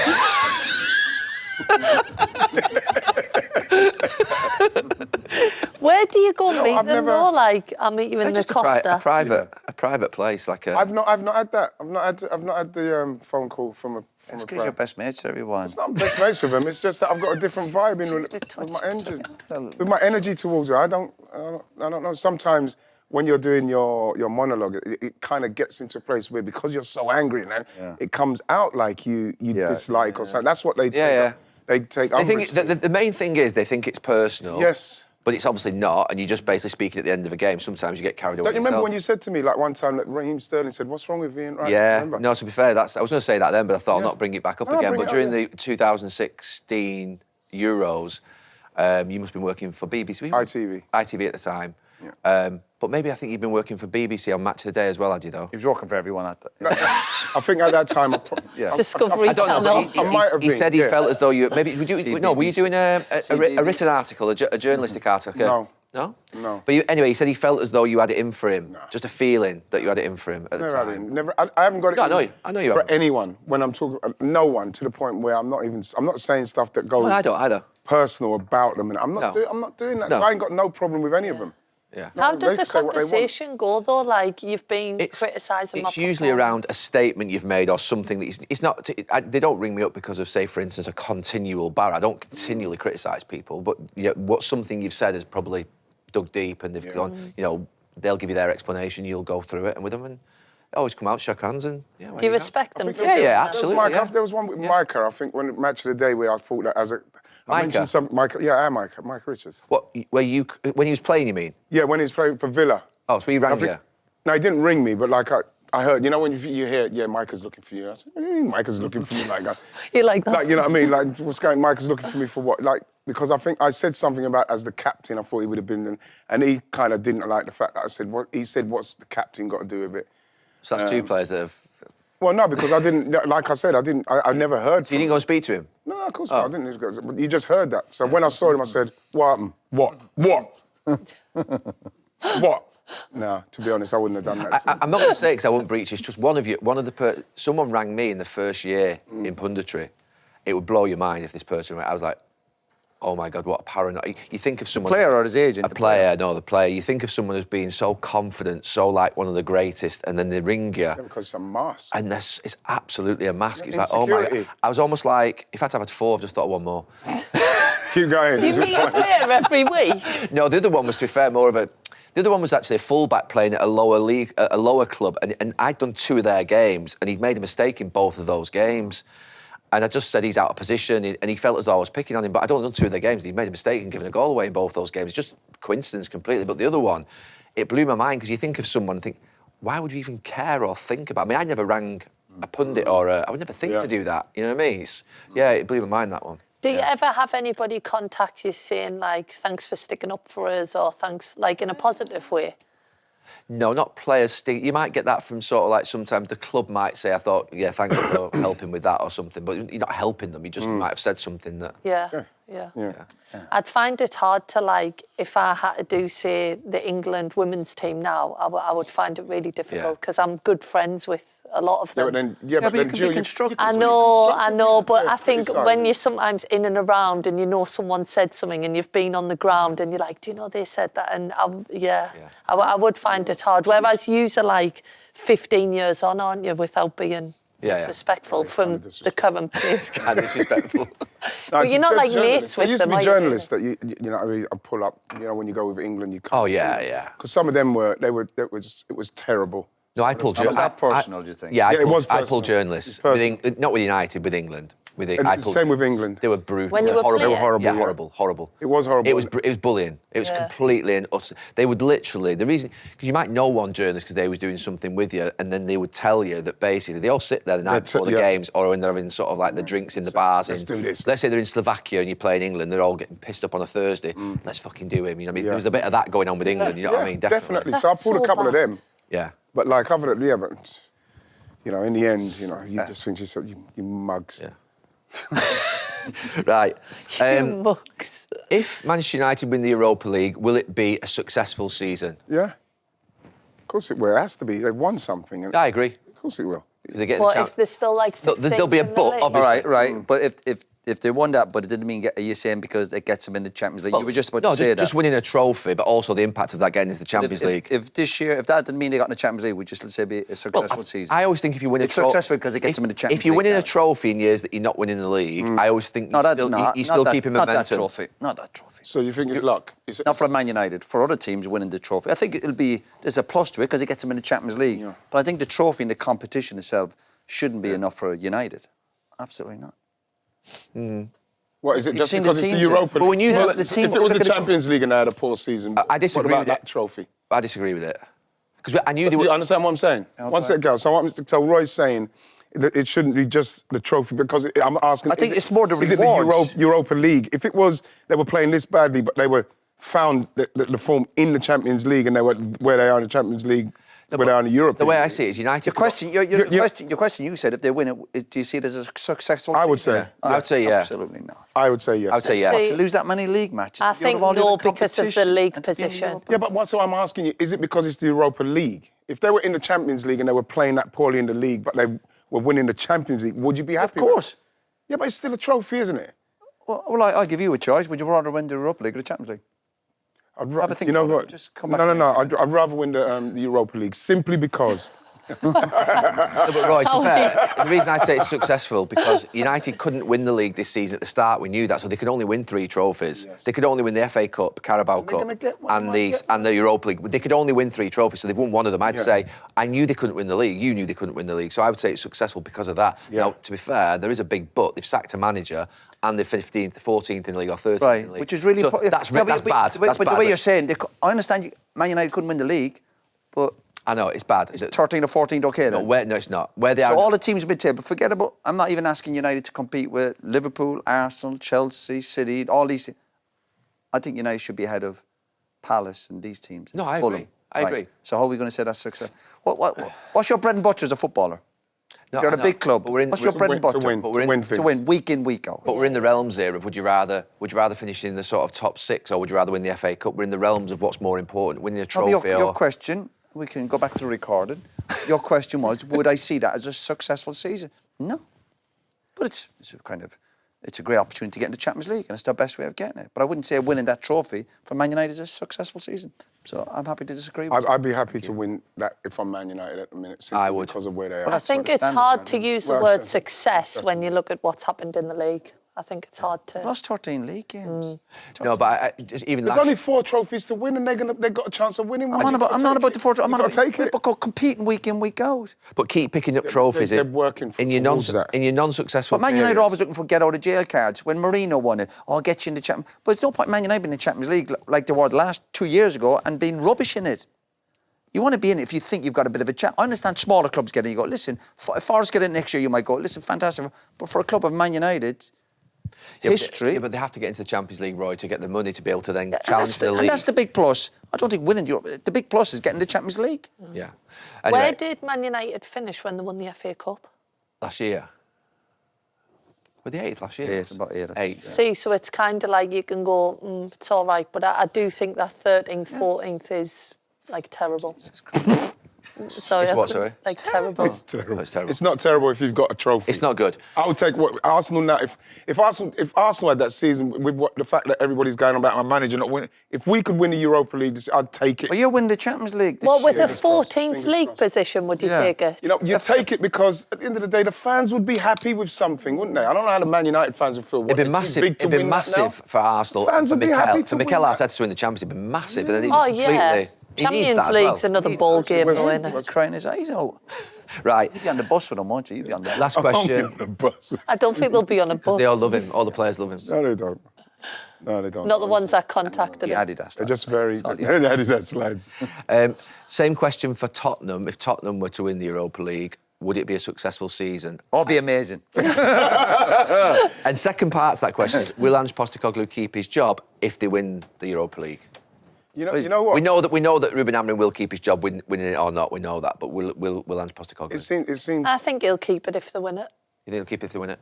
You know what? It seems very tough. That seems like a tough one because I'd like him to do it, not just because he said that he always gets something, maybe gets something in his second year, but he's close to doing it. But when you look at the managers, if he does get moved on, when you look at the managers that they've all gone on to do stuff, so it can't be him. I think he needs a little bit more from upstairs from them. He needs more. Whether he's good at two things can be right. He can be like, listen, he's not good enough and this and that. And at the same stage, they've got to be backing their managers more because too many of their managers have gone on to be successful. They've not, at one stage, stopped and said, right, let's back this guy, which they should have done with Pochettino when they went in the Champions League and they finished second. You know, they should have backed that guy then. But don't they always say they do back the managers? Haven't they got structure at the club? So when a manager just talks with these clubs before they take the job, they must have an idea what kind of money's available. But every single manager, Roy, has got a gripe with this not happening and that not happening because when they get in the door, Roy, what's Spurs' change. budget to all the other teams, you reckon, like, in terms of... I don't know the exact thing, but what I do know is Spurs run sustainably, so they spend about 45% of their overall revenue on wages, which is the right percentage. They're actually doing it right. If everyone else was doing that, but they're all not, of course. Like earlier, taking the gamble. Teams take gambles. They do it properly, but then obviously... But that's what you could argue for Spurs fans, they're not investing in the team as much as the other clubs, which obviously leaves them short. Well, obviously but how much do they spend? But Spurs' wage bill compared to Liverpool's or City's will be... have you got it on there, someone? It'd be top half, wouldn't it? Do you not think it'd be top half? Oh, no, Tottenham's top half. Yeah. Definitely. But it's not at the levels to get to where they need to, to get to... Have you been to Spurs training ground? Yeah, oh, my God, it's amazing. Yeah. It's like a spa session, isn't it? We used to train there with United, with England, sorry. Yeah, it's really nice. Food, amazing. You waiting for an answer? Yeah, I'm waiting for the budget for... Because in respect of a club... Tottenham are 7th in the league budget. Right. Well, aren't they the best run club, Gal? Yeah, pardon? They're the best run financially, also business-wise? From a sustainability point of view, yeah. He operates it like a business, to be fair. Well, they got the American football, they've got all the concerts. Who do? Tottenham. Oh, sorry, he's talking. Sorry, just stopped. Sorry. So Villa spend more on wages than Tottenham. That's the sort of thing that Tottenham fans wouldn't be happy about. Well, of course not. Tottenham, they've got unbelievable training ground, unbelievable ground, and then the team... Villa will be under pressure to get that Champions League next year. Yeah. Talk about United and Spurs. Villa spent big wages to get in that Champions League. And then Villa got to try. What they're going to do? They've got to try and keep Asensio. They're going to try and keep Rashford. It's going to be brilliant. Do you still think Rashford is back to his... I still think he's got a lot. You know what? Emery said some nice things about him. I know he did. Well, he's not going to say bad things about him, is he? Are we going there now? No. It's not a case of that. I just think that it's something that he needed and it's happened at the right time for him, and it seems to be working. We can't go into any deeper. When he left, I thought he's going to a better team, a better run club at this moment in time, and a better manager. Yeah. Because obviously United is one of the best in Europe, so it was the right move for him. Right environment. What happens at the end of the season? Yeah, but a lot will happen between now and the end of the season. That's when you can look back and go, they got over the line in that, or they finished up. Marcus scored another 4 or 5 important goals. Then you'd have a look. I still think it's too early to be saying, oh, he's the answer, they've got to buy him, or he's proved everyone wrong. I still think he's plenty to do. What about the fact that Emery sees him on a daily basis and he's seizing enough to think, you know what? Because that's what he's going to do. And what did he say? The manager said, there's more to come from him. Yes. Yeah. That's my point. Yeah. I think he's just gone there and feels appreciated, and that gives you just such a lift, doesn't it? I think people appreciate him there. Tell me. Right. Right, we're finished. We're done. You appreciate that. Oh, brilliant, Gal. Great ending. Oh, lovely. Great ending, right. I'm being told it was a brilliant episode but Barry says that every week. No, yeah, but Barry's nice. Barry's a really nice guy. Oh, sorry. Oh, you're always sorry. Every week the same thing. I'm sorry.